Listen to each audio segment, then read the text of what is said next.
starting to ask open, a question. yeah, should we open the Microsoft Math now? If you want to, you are welcome to do that.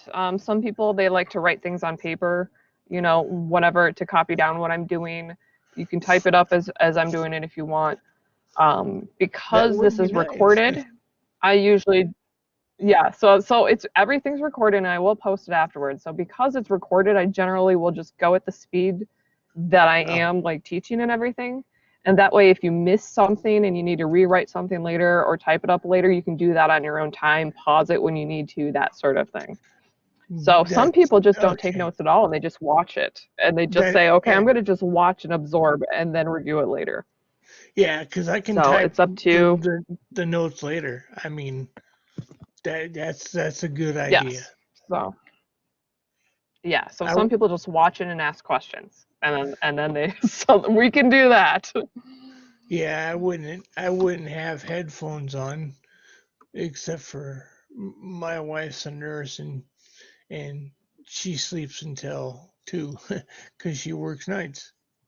So That's a hard yay. thing. Okay, where's people All at here? right, well,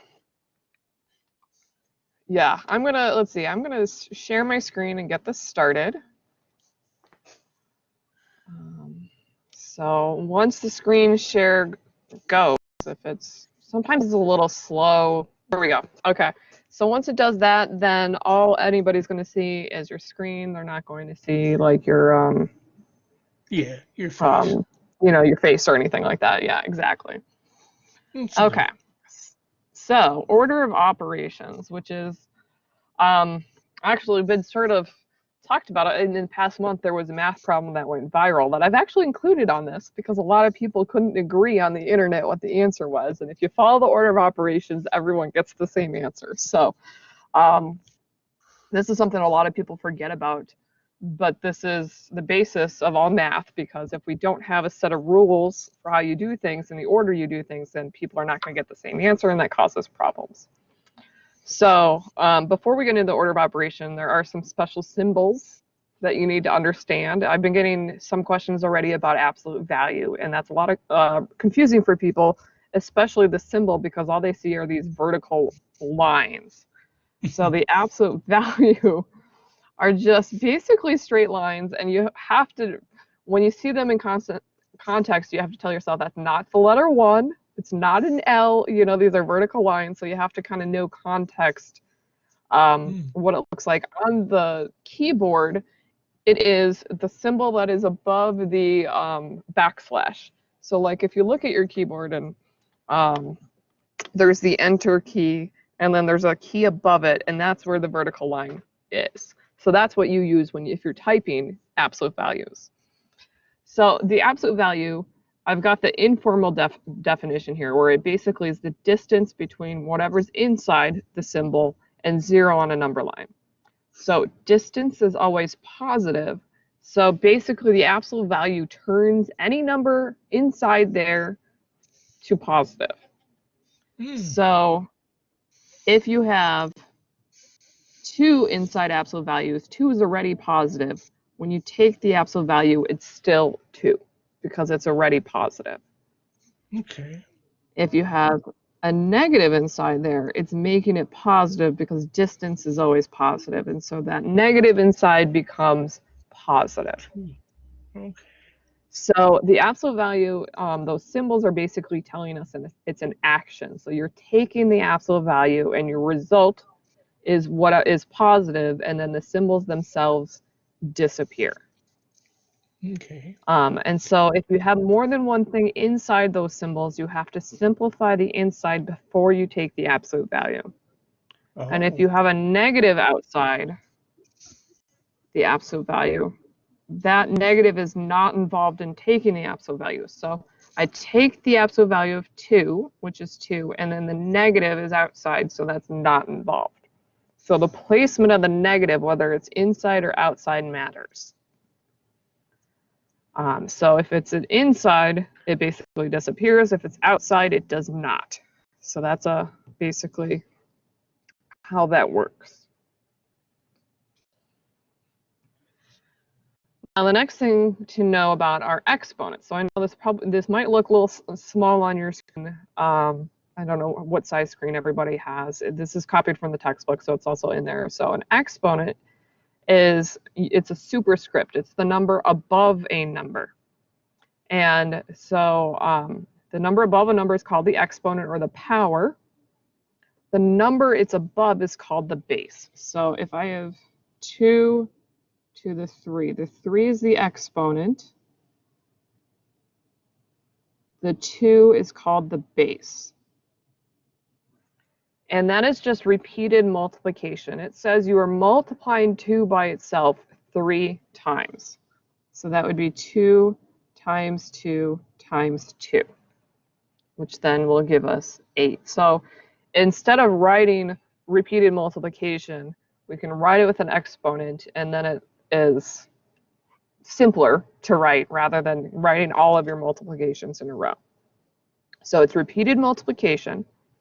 And most calculators, or at least the ones that are TIs, have this caret symbol.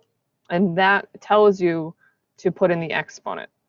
So if I wanted to do on my calculator 2 to the 3rd, I would type 2 caret 3. And then I would hit enter, and that would do the exponent. So that symbol also works if you're typing. So if you're typing and you're in the equation editor, if you use that symbol and then do that symbol 3 and hit space, it will convert it to an exponent for you. So that symbol is known when we're typing up math to mean that what's following is the exponent. So other calculators may do exponents differently. So if your calculator is different, you might have to look for the manual, but most modern calculators use that symbol. That symbol is above the number 6 on your keyboard.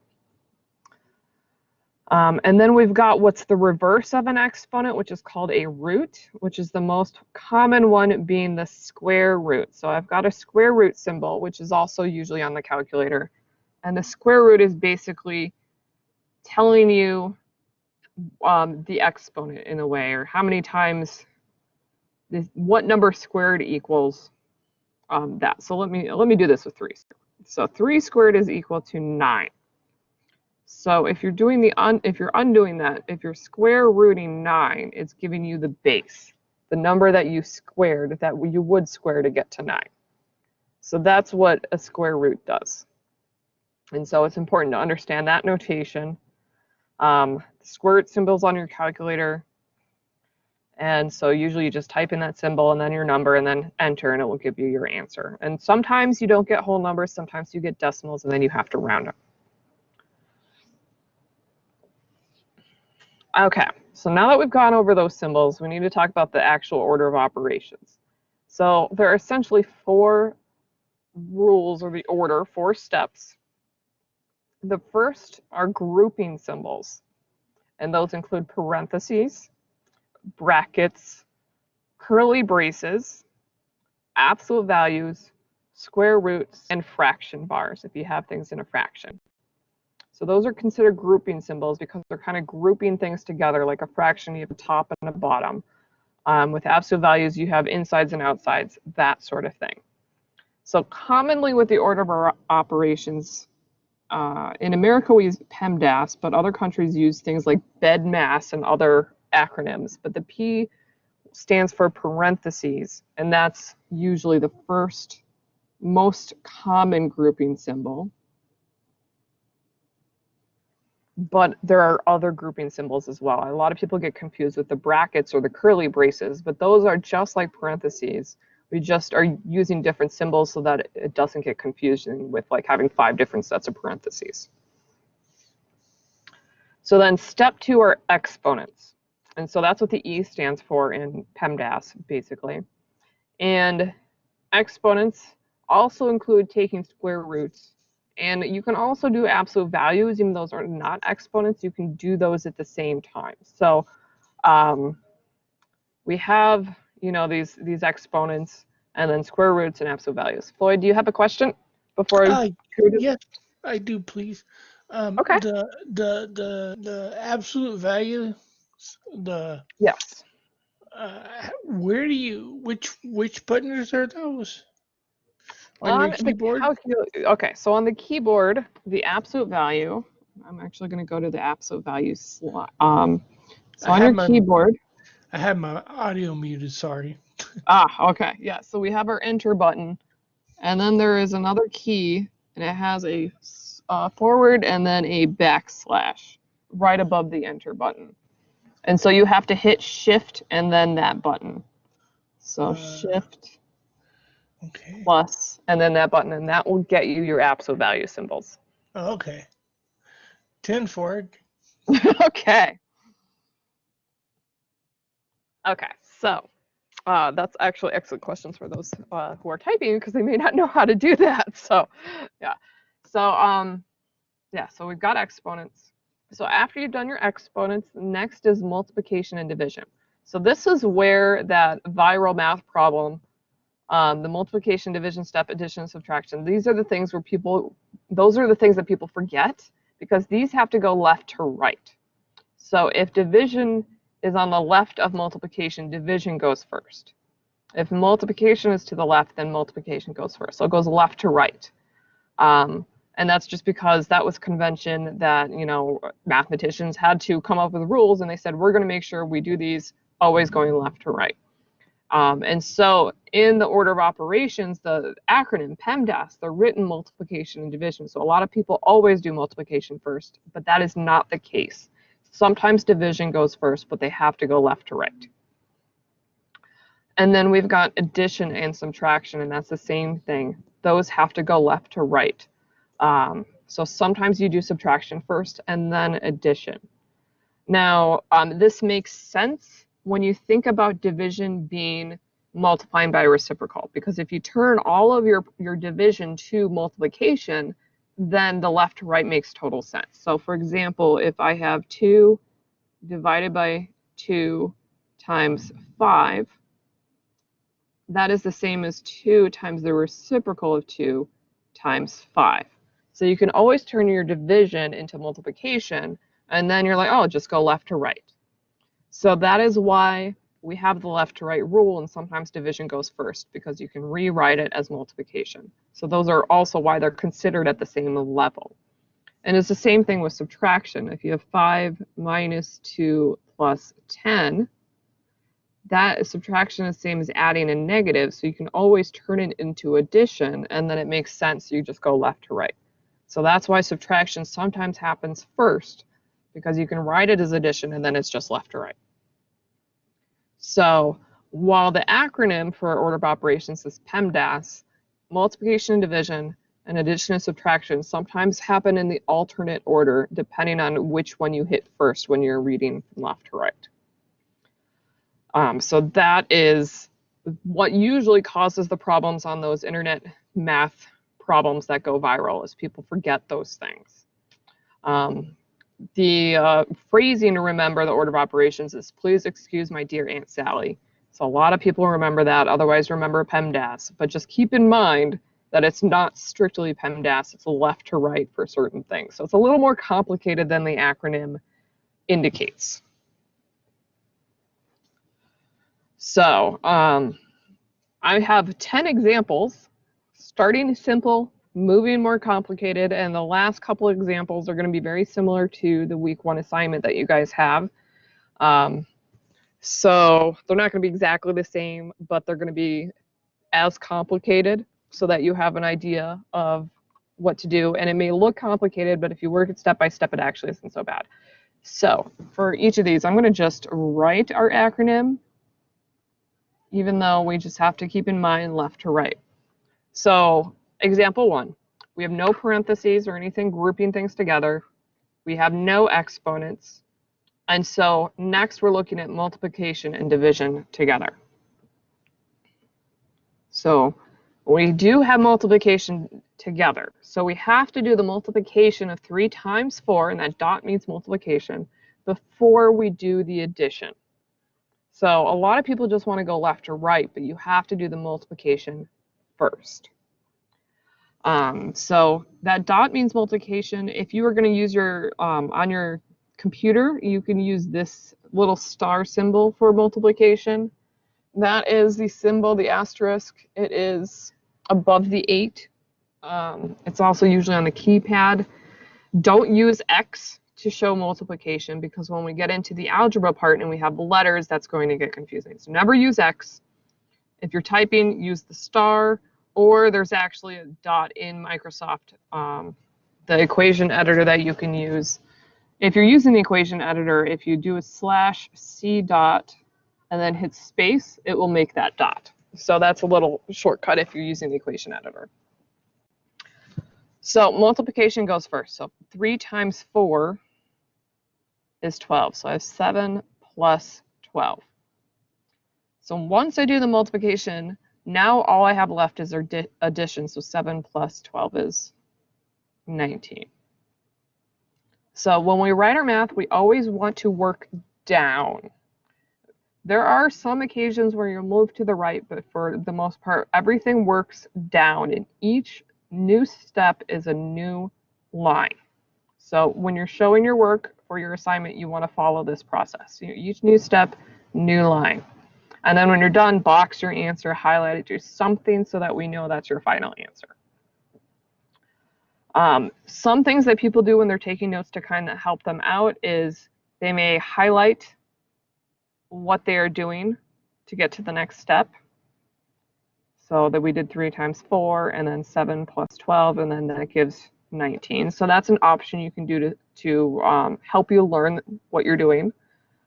Other people, what they'll do is they'll actually write it down. So they'll say multiply and then add. So they're actually writing down and then final answer. So whatever method works for you to help you learn, I recommend, until you have this in your head, until you're really good at the order of operations, I recommend that you write down what you're doing and write down the steps, so that way you can see you're following the order of operations. We did multiplication first, then addition, that sort of thing. Okay, so example 2. Again, we have PEMDAS. So we have no parentheses, no exponents or anything like that. We have multiplication and division. So these go left to right. So that means I have to do this division first. So I have 5 plus, then 12 divided by 2 is 6. And then I have times 6 minus 1. So I did 12 divided by 2. Everything else gets written the same. So you basically copy each line down. If you're typing this up, you can copy the line and then change the math that you did. That way you don't have to retype the whole thing every time. That's actually a lot easier than to rewriting it the whole time. It's just to copy and paste from line to line and then change the numbers. So now that we've done the division first, we need to do the multiplication. So that's 6 times 6. So 5 plus 6 times 6 is 36. And then minus 1. You can see most of this stuff we can actually do in our head step by step. So the initial problem, there's no way I would do 5 plus 12 divided by 2 times 6 minus 1 completely in my head in one step. But if I do it step by step, I can use mental math, and I don't need to necessarily pull out a calculator for this. So now we don't have any multiplication or division left. Now we're just left with addition and subtraction. So that goes left to right. So that means first we need to do 5 plus 36. So that is 41. And then minus 1. And then 41 minus 1 gives us 40. So I usually wouldn't highlight the very last step because it's sort of obvious that I have to subtract there because there's nothing else left to do. So multiplication, I did division first, then multiplication in this step. Then we had addition, subtraction, and that's how we got our final answer. And you just keep working down. Interesting. Are there any questions on this problem?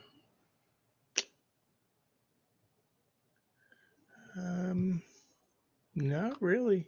It's kind of self-explanatory. Yeah, once you see it worked out, it actually sort of makes sense. It's just a matter of doing that and then being able to reproduce it when you get your own problems. And all of these examples I actually picked, these are from section 1.3, the review exercises. I did the evens. So if you want to do additional practice, if you pick the odds, they will be similar. And the answers to the odds are in the back of the book. So you can always find something similar to what I'm doing here if you want to also get some additional practice.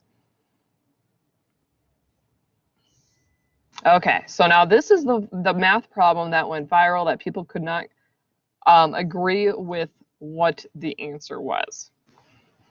So there was actually several that went viral. This is the one that went viral in, I think it was June or July. I typed in viral math problem, and this is the one that popped up.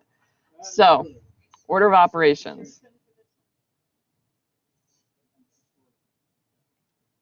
So we have parentheses here. So what that means is you have to simplify inside the parentheses first. So I have to do what's inside the parentheses, which means 2 plus 2. So that's 8 divided by 2 times 4. So that's where most people got that step when they were doing this. Everybody, you know, all the things that I saw online, people were able to do that. They were like, yes, parentheses go first. We do 2 plus 2. This next step is where mistakes were being made because order of operations say you have to do division first. But everybody was following PEMDAS and doing multiplication first. And so they would then get a totally different answer. But the division has to be first because that's the first one on the left when you go left to right. We've got division and then multiplication. And that 2 with parentheses 4, that's called implied multiplication. So there's no symbol there, but the parentheses are indicating that those things are multiplied together. So 8 divided by 2 is 4. So that gives me 4 times 4. And then when you multiply that, you get 16.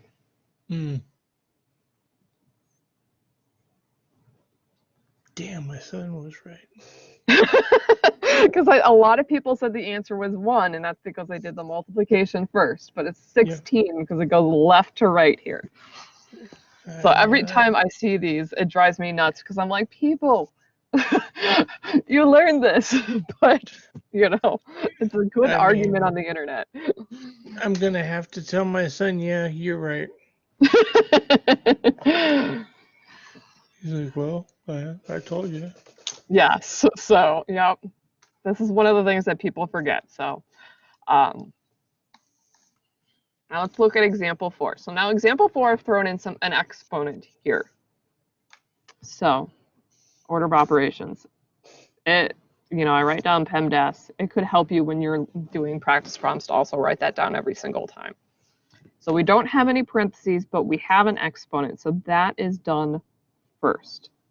So I need to do 5 squared before I do anything else. So we have 100 minus 25 times 2 minus, and then 5 squared is 5 times 5, so that's 25. So now I have subtractions and multiplications, and multiplication comes first. So I need to do 25 times 2. We have 100 minus 25 times 2 is 50. So then I have 100 minus 50 minus 25. So now we go left to right because everything is subtraction. So 100 minus 50. So that is 50. And we have minus 25. And then 50 minus 25 is 25.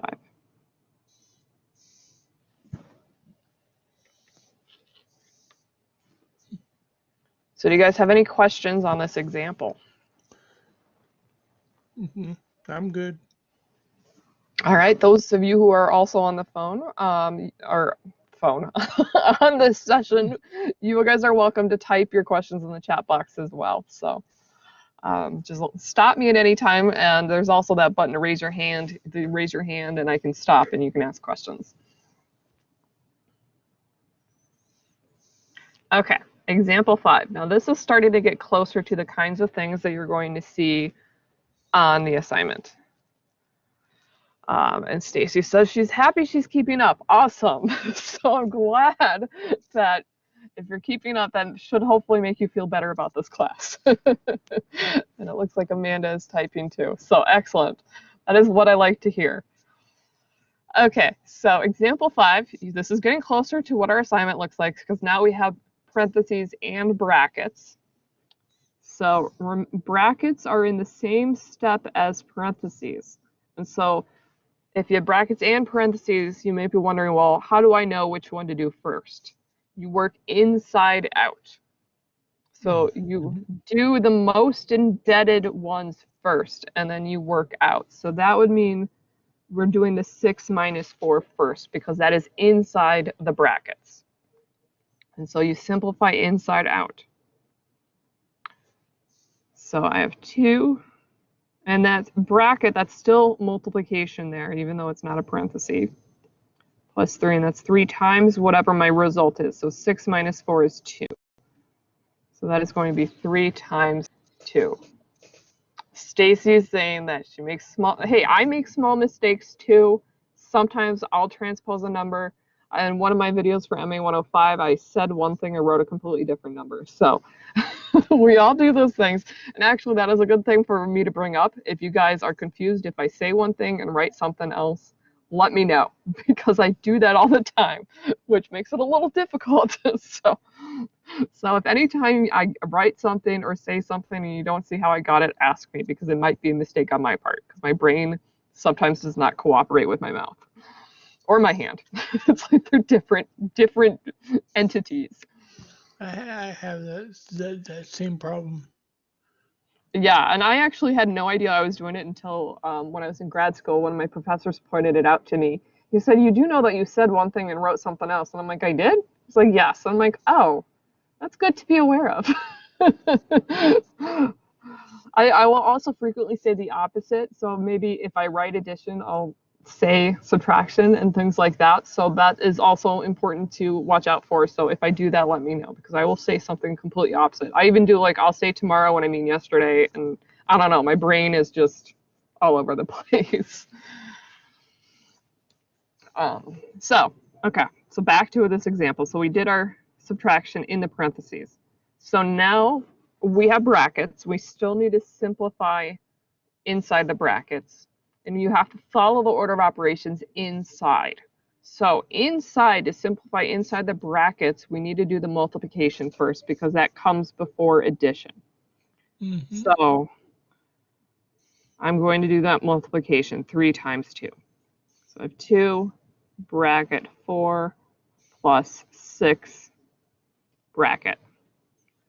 And so now think of the brackets as parentheses, and we need to simplify. It's like you're kind of, if anybody here is in computer science, I don't know if any of you are, but there's things called recursion.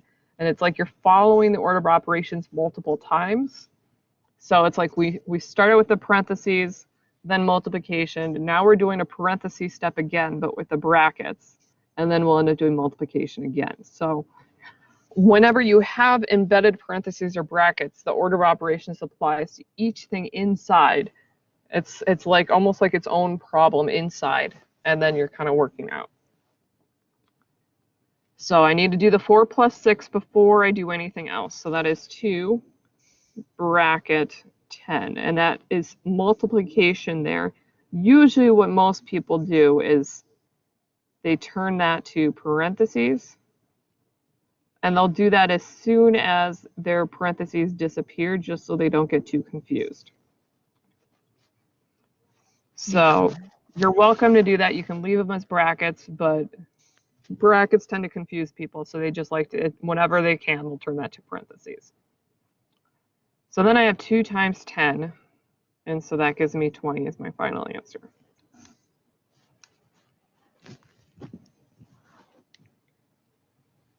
Any questions on so far? I'm good. Okay, we're halfway through my examples. Now let's throw in absolute values. So I've got 12 minus Absolute value, 6 minus 1. So this is where the absolute value is like a grouping symbol. It's considered a grouping symbol because you have subtraction inside the absolute value. So we need to simplify inside that absolute value before we take the absolute value. So I have to do the 6 minus 1 first. So there's 12 minus absolute value, then 6 minus 1 is 5. And so I've got 12 minus the absolute value of 5. So that was using the absolute value as a grouping symbol. Then we need to actually take the absolute value, actually do the absolute value part, so that those symbols disappear. And so that would make what's inside positive. Now 5 is already positive, so it doesn't actually change anything, and that just gives us 12 minus 5. And then you're subtracting 12 minus 5, and that gives you 7. And so your answer here is 7. Okay.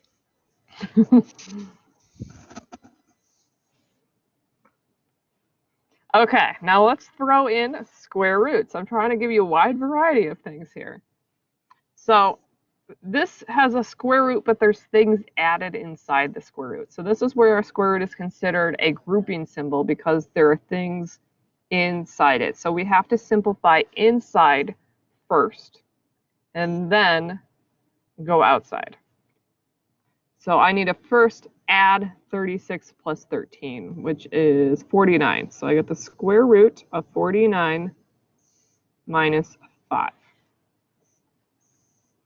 Now I have to actually take the square root. So I have to actually do that square root to get rid of that symbol.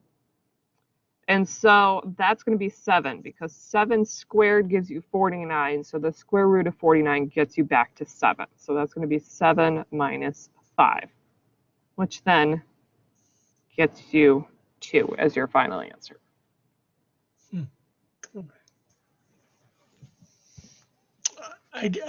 Oops, sorry. Oh, if you have a question, go ahead. This confuses me because if the square root is considered the brackets or whatever at this point at the beginning, so I understand where you get the 49, but the 49 and the minus 5 is still considered in a bracket. Wouldn't it be 40 to 44 and then the square root of 44?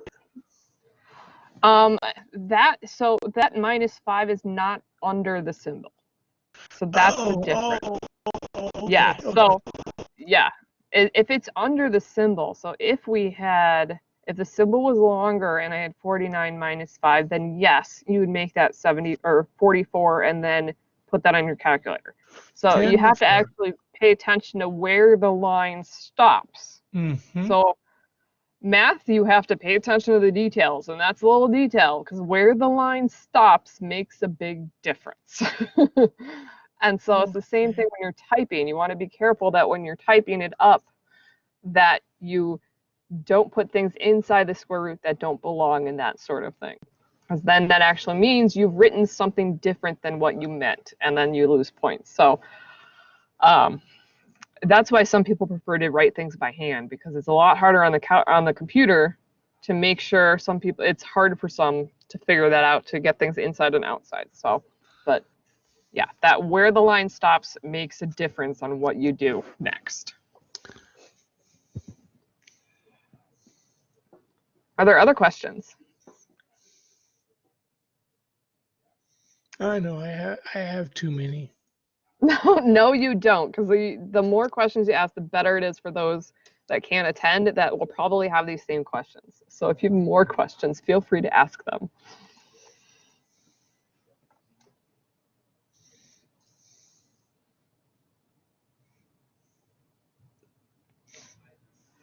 Okay, so now I'm starting to get into the ones that are much more complicated and are going to be very similar to what you see on the assignment. So the assignment is designed to be done after you've practiced everything. So you don't really want to start the assignment at the beginning of the week, because it's going to be You're going to be very confused. So we want to always do the assignments at the end of the week because that's after you worked the material.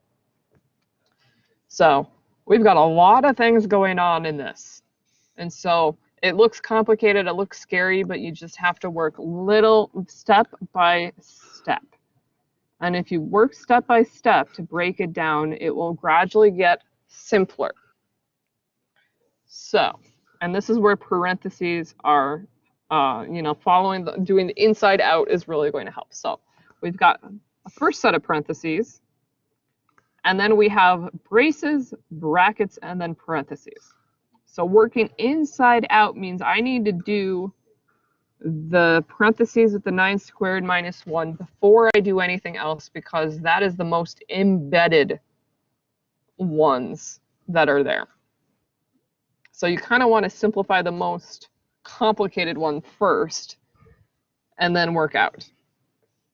And so if I need to simplify 9 squared minus 1, I actually have to do the exponent first inside there. So really, before I can simplify that, I have to do my exponent.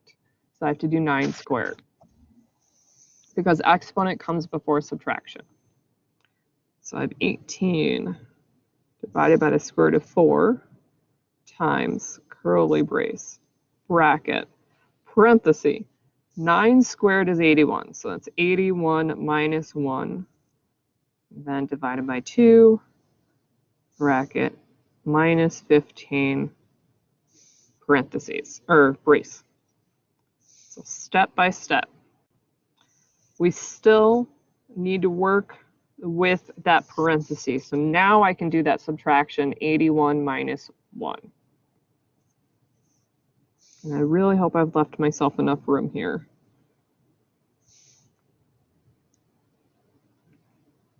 So 81 minus 1 is 80, so that is 80 divided by 2.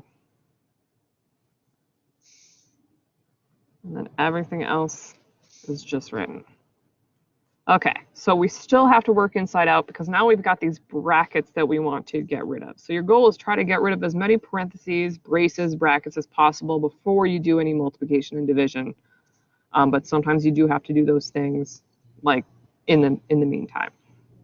So now I want to simplify my brackets. So that means doing the 80 divided by 2. So 18 divided by the square root of 4 times the curly brace. 80 divided by 2 is 40. So that's now going to give me 40 minus 15. Okay. So now we have 2 sets of parentheses. They're considered at the same level because they don't really have anything embedded. I tend to simplify the braces first just because we've already been simplifying that whole thing, so I just tend to continue that.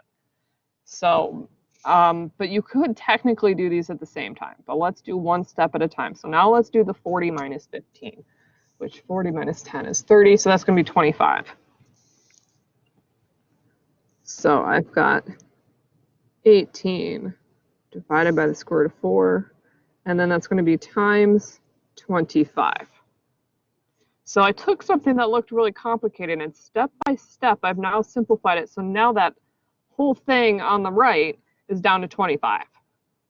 So now I can start simplifying inside the parentheses that I have in the beginning, the 18 divided by the square root of 4. Now, to do that, we have to do the square root first, because that comes before addition. That's part of the exponent step. So I need to take the square root of 4. So the square root of 4 gives me 2. So that's going to be 18 divided by 2. And then I have times 25. So now parentheses comes first. So that means I have to simplify inside the parentheses and do 18 divided by 2. So 18 divided by 2 is 9. So that gives me 9 times 25. Now that is not something that I suppose I could do that in my head, but I'm going to use a calculator for that. And that gives me 225.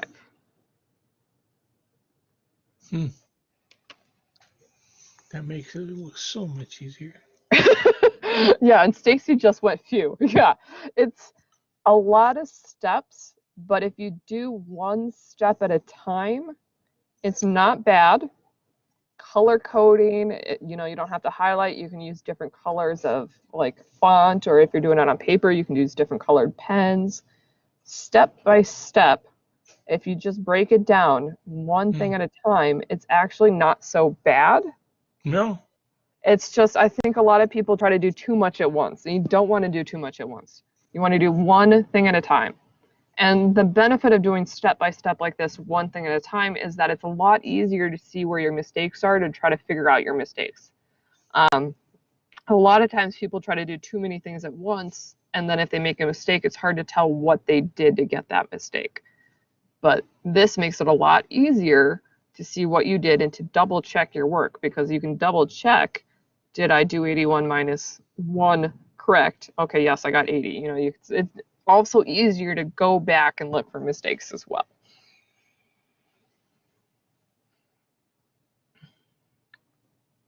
So are there questions on anything I've done in this example? And Stacy says she tried to subtract 2 from 80 because your brain missed the dots with the division. See, that is a very common error, and you would not necessarily catch that unless you were doing it step by step like what I have here, because then you can go back and say, wait, 80 divided by 2 is not 78, you know, that sort of thing. Luckily, I caught it before I got all the way through solve, but still. Yeah, that is the downside, is if you don't catch your mistake right away, then the whole thing's wrong. But at least you can go, it's easier to see what you might have to fix. So a lot of people get frustrated because they're like, man, if I make one mistake, everything is wrong. And yes, that's true, but that just means take your time, you know, don't do too much at once, just do little by little.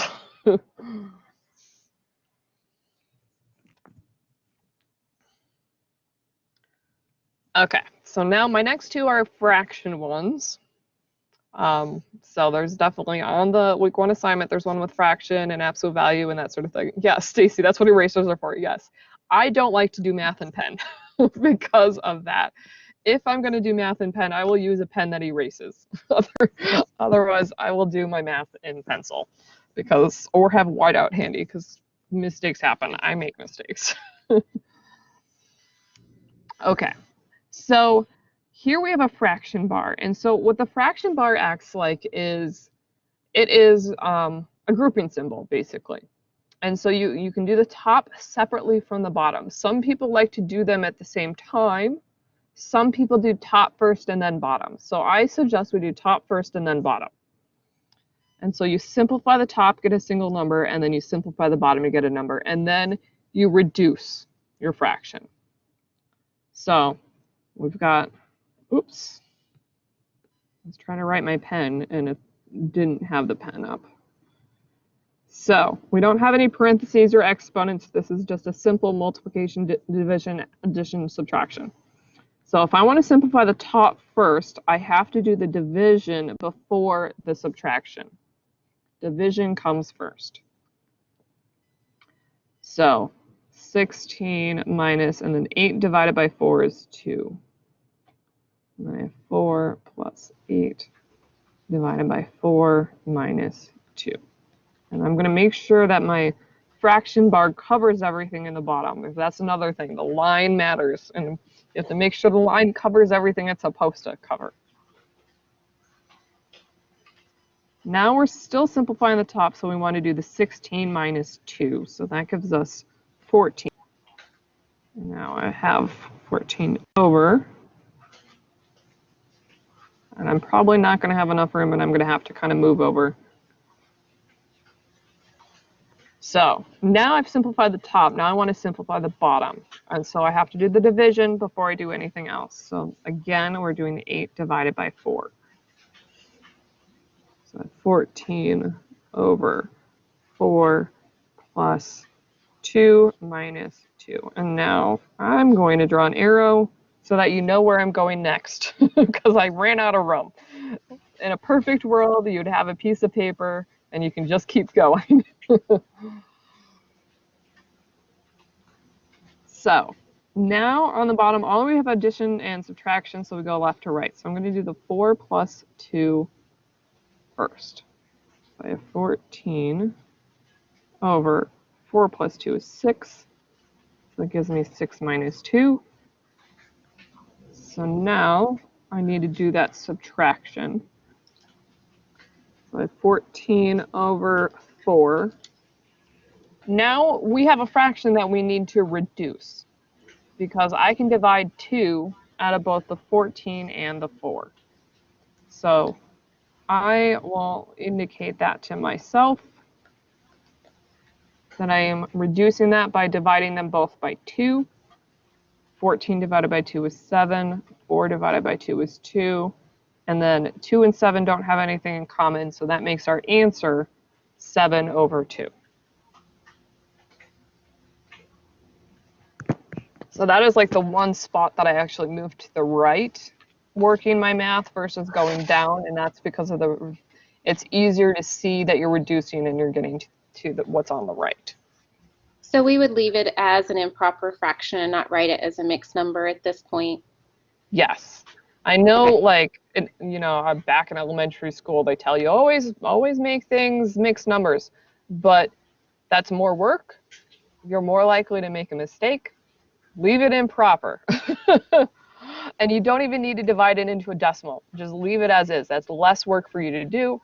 And the problem with dividing is that you usually tend to have to get a decimal that you have to round, and then your answer's not quite right. So just leave it as an improper fraction and don't go further.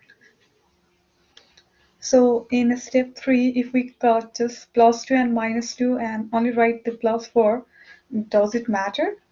No, that's fine. So yeah, on that step where you have the 14 over 4 plus 2 minus 2, you can do 2 minus 2 first, which is 0, and then you're left with a 4. I generally, when I'm teaching this, I will not do that. I'll stick with the left to right just to not get people confused. Because what happens is, if it said 4 minus 2 minus 2, people will do 2 minus 2, get 0, and then they get the wrong answer. Let me do this in another color to kind of demonstrate. So if we have 4 minus 2 minus 2, some people will do 2 minus 2, which will be 4 minus 0, but that's not correct, because if you've got the subtraction, that's really adding a negative 2, so that's really a negative 2 minus 2, which is a negative 4. So that's why I usually go left to right, is if there's subtraction involved on both of those things. So if you have but if it, I'll try to make sure this is as clear as possible. Yeah. So it is better to follow the BADMAS rule, BADMAS. Yeah, I would say it's better to go left to right, Yeah. just because there are some Yeah. cases where if you have more than one subtractions, that actually causes problems. Your Okay. other, Thank you. if you want, you can always turn all subtractions into adding a negative, and then you won't cause any problems that way. So it's up to you, but I just tend to go left to right to avoid as many possible errors as possible. Okay, thank you. You're welcome. Are there other questions? That was a very good one.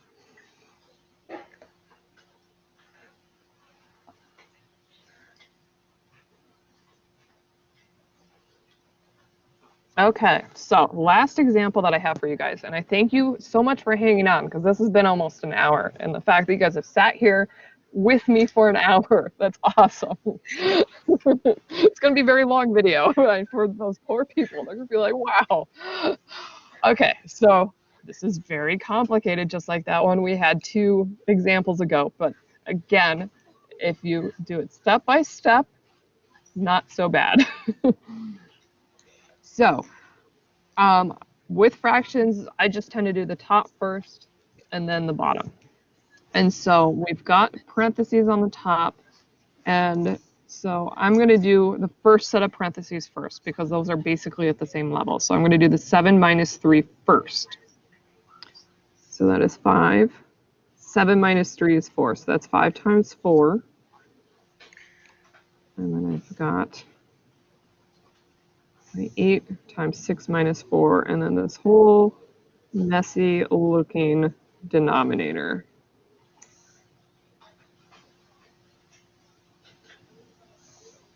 So for the top, now I'm going to do the next set of parentheses, the 6 minus 4.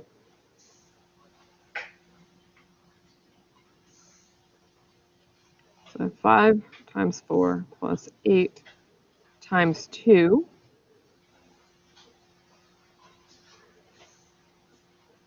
And I can see I'm definitely going to have to, I will definitely be running out of room again on this one. These take a lot of space. Okay, multiplication, left to right. So I'm going to do the first multiplication on the top, the 5 times 4. That's 20. Now, if you wanted to, you could do both multiplications because they are separated by a plus, but I don't want to confuse people further. So I'm just doing one step at a time.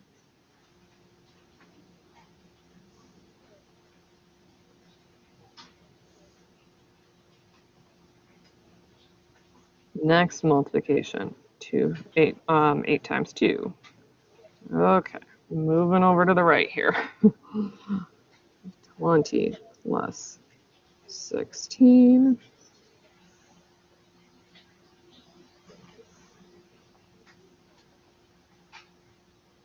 I'm trying to make sure I don't make a mistake when I'm copying down my steps.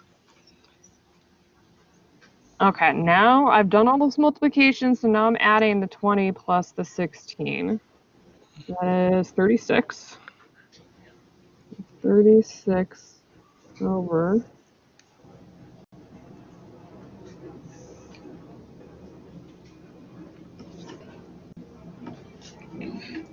This would be one of those problems that would probably take a full page on your paper.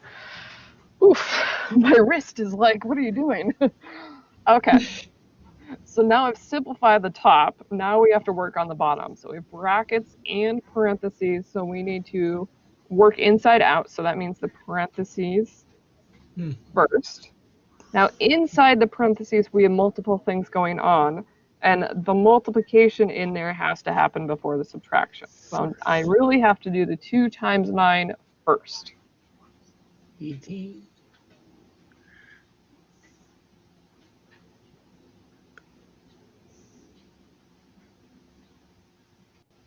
So 2 times 9 is 18.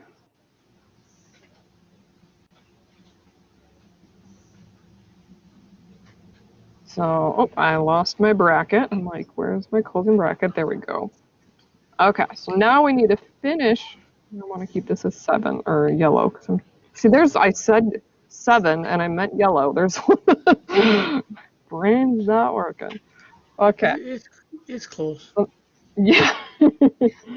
So I need to do that subtraction. 18 minus 8. So 36 over 4 bracket 7 plus 3. 18 minus 8 is 10. And now I'm sort of running out of room here. I'm going to switch to black because that way it can hopefully be seen over here on the right. I should have moved further to the left. Okay, hopefully this is not too confusing for people. I usually try to go all the way down. Okay, so now we have inside the brackets that we need to simplify. And inside that the brackets, we have to do our multiplication first. So that means the 3 times 10 has to happen first. So I have 36 over 4 bracket 7 plus 3 times 10 is 30. So I have 36 over 4 times 7 plus 30. Now the bracket 7 plus 30. So that is 36 over 4. And I'm going to turn my brackets to parentheses at this point. So that's 4 times 37. Now, when I get numbers like that, I always double check. I'm like, 37, that's such a weird number, to make sure I haven't done any math wrong, you know. 18 minus 8 was 10, 2 times 9 is 18. Okay, No, it's everything. right. Actually, Yeah, everything looks right. I just, when I get weird numbers like that, I always double So, check because it's like, that's odd. So now I'm going to okay. do that on my calculator because that's not what I'm going to do in my head. We got 36 over 148. So can't Now, we just cut the 4 and 36? 4 9s are 36? yes. So that is an excellent. And I'm going to do that in a different color over here. So we've got, oops, that's my highlighter. So I usually don't do that because a lot of people are not good at fractions to be able to do that. But that is an excellent trick. Okay. I always try to make the numbers small so that Yes. it doesn't get confused. I definitely agree with that. So at the point where you have 36 over 4 times 37, if you were good with fractions and understanding how fractions work, you can divide a 4 out of the 36.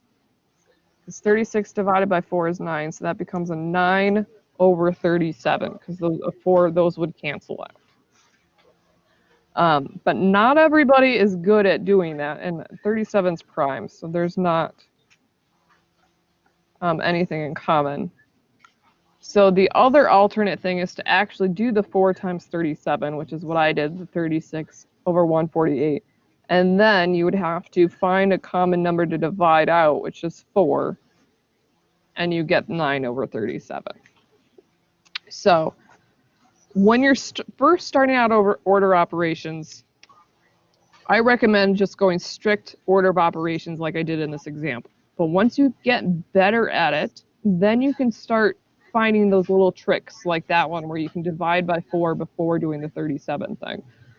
Those will make things easier for you, but they're usually, I call those advanced because not everybody sees those. And if you're trying to think about that at the same time that you're trying to learn the order of operations, it sometimes gets confusing. So I recommend doing strict order operations and then moving on to those little tricks later on once you get really good at it. And you'll start to see those little tricks like that you can do that make things easier.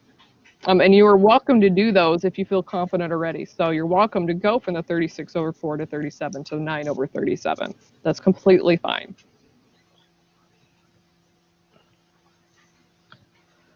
Do you guys have other questions? No, I'm actually feeling comfortable. That's awesome. Of course, probably once you start doing problems like this, you're going to be like, oh my goodness. But if it helps, you can just, replay the video multiple times and, even play it at the same time or, just to help you get through it. Somebody's mad. Somebody's got a very unhappy day. So, other questions or comments?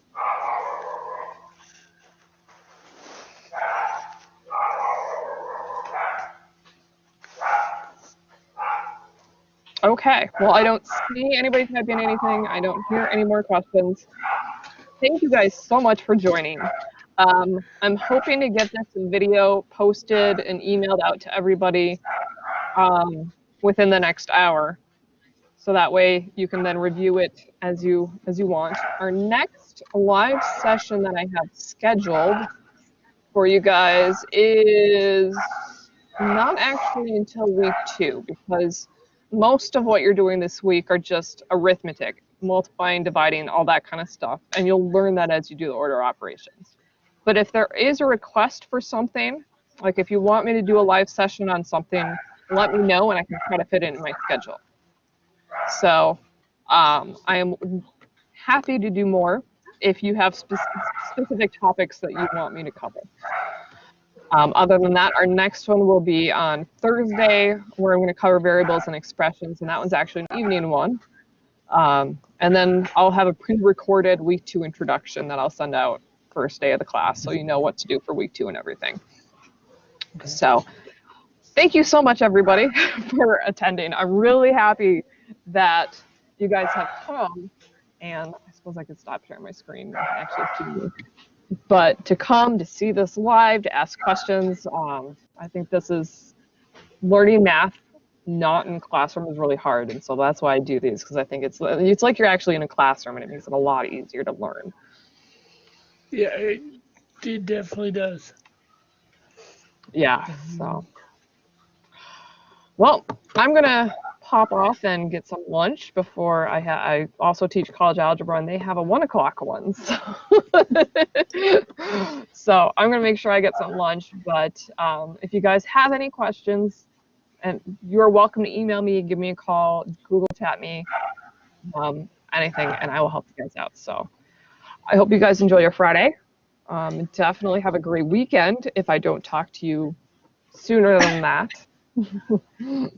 So Okay, thank you so much, ma'am. You really made some points real clear, and have a good day. Yes, you too.